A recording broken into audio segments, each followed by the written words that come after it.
Hi friends, ഇന്ന് നമ്മൾ തയ്യാറാക്കാൻ പോകുന്നത് വളരെ സ്പെഷ്യലായിട്ടുള്ളൊരു റെസിപ്പിയാണ്.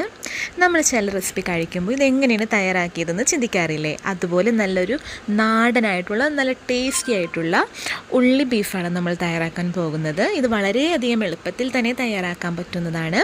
അതെങ്ങനെയാണെന്ന് നോക്കാം. ബീഫ് കൊണ്ടുള്ള ഒരു ഐറ്റം തയ്യാറാക്കാൻ പോണത്. അപ്പം അതിന് വേണ്ടിയിട്ട് ഞാനിവിടെ ഒരു കിലോ ബീഫ് നന്നായിട്ട് കഴുകിയെടുത്തിട്ടുണ്ട് കേട്ടോ. അത് നമുക്ക് ഈ കുക്കറിലോട്ട് ഇട്ട് കൊടുക്കാം.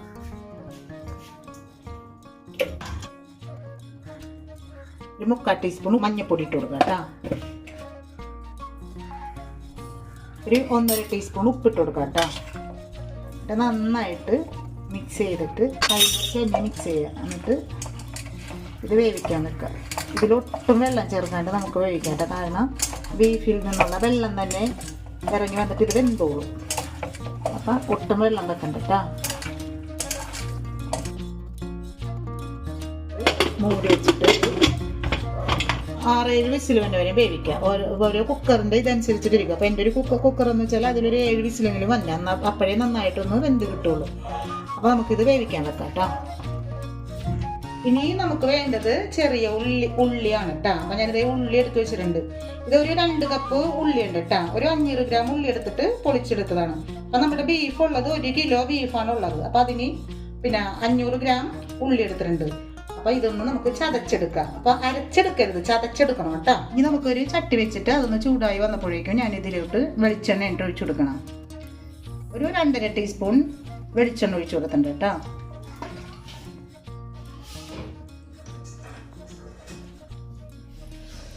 വെളിച്ചെണ്ണയിലോട്ട് നമുക്കൊരു ഇത്തിരി കറിവേപ്പില ഇട്ട് കൊടുക്കാം.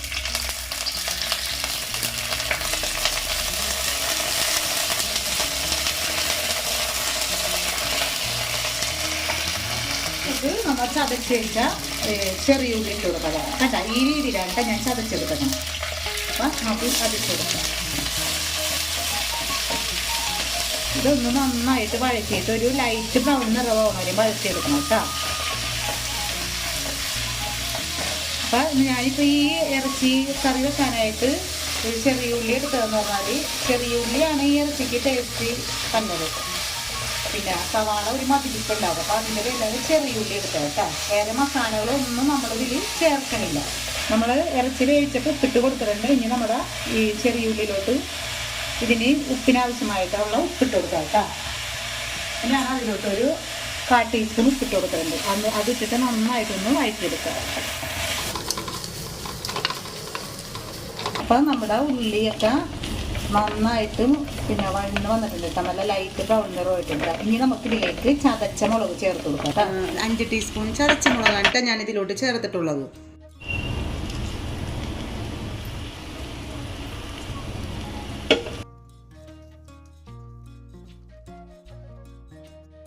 നന്നായിട്ട് മുരിച്ചെടുക്കണം. എന്നിട്ട് ഒരു കറുത്ത നിറമാകുമ്പോഴേക്കും ഒരു ലൈറ്റ് കറുപ്പാകുമ്പോഴേക്കും നമുക്ക് ഇതിലോട്ട് ഇറച്ചിട്ട് കൊടുക്കാം. നന്നായിട്ട് മുരിച്ചെടുക്കണം കേട്ടോ.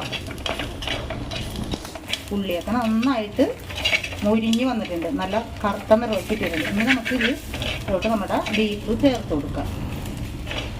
അപ്പം ഈ ഒരു പാകമാണ് കേട്ടോ ഇതിൻ്റെ കണക്ക്. അല്ല, ഇതേപോലെ മുരിച്ചെടുക്കണം.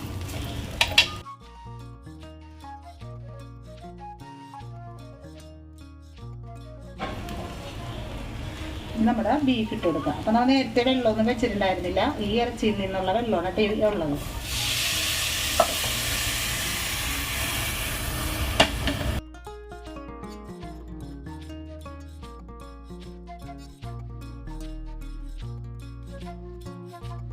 ഇനി ഈ ഗ്രേവി കിടന്ന് ഇത് നന്നായിട്ട് തിക്കായിട്ട് വരട്ടെ.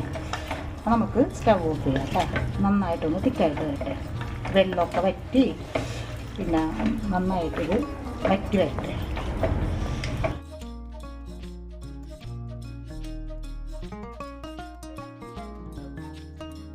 ബീഫ് കറി ഇവിടെ റെഡി ആയിട്ടുണ്ട്. നമ്മുടെ ഈ ഉള്ളി ബീഫ് ഇവിടെ റെഡി ആയിട്ടുണ്ട്.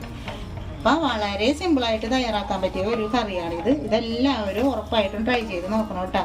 ഒരുപാട് മസാലകളാ ഒന്നും ഇതിൽ ഞാൻ ചേർക്കണില്ല. ഇത്തിരി ചെറിയ ഉള്ളി, ഇച്ചിരി ചതച്ച മുളകും ബീഫും ഉണ്ടെങ്കിൽ നമുക്ക് പെട്ടെന്ന് തയ്യാറാക്കാൻ പറ്റും. അപ്പോൾ ഇതെല്ലാവരും ട്രൈ ചെയ്ത് നോക്കണം. നിങ്ങൾക്ക് ഇപ്പോൾ വല്ല ഗസ്റ്റൊക്കെ വരുന്ന സമയത്ത് ഒരു വെറൈറ്റി കറി നമുക്ക് ഉണ്ടാക്കി വെക്കണമെങ്കിൽ സൈഡിലായിട്ട് ഇത് ഒരളത്തായിട്ട് നമുക്ക് വെക്കാം. ഇച്ചിരി ഉള്ളിയുണ്ടെങ്കിൽ പെട്ടെന്ന് നമുക്കിത് ഉണ്ടാക്കി എടുക്കാവുന്നതുള്ളൂ. അപ്പോൾ എല്ലാവരും ഇത് ഉണ്ടാക്കി നോക്കണം കേട്ടോ. എന്നിട്ട് ഇതിൻ്റെ കമൻറ്റൊക്കെ എൻ്റെ കമൻറ്റ് ബോക്സിൽ ഇടണം കേട്ടോ. എല്ലാവരും സബ്സ്ക്രൈബ് ചെയ്യാത്തവർ എന്തെങ്കിലും ഒന്ന് സബ്സ്ക്രൈബ് ചെയ്ത് ഞങ്ങളെ സഹായിക്കണം കേട്ടോ. അപ്പോൾ അടുത്ത റെസിപ്പി ആയിട്ട് വരുന്നത് വരെ ഇനിയും കാണാം നമുക്ക്.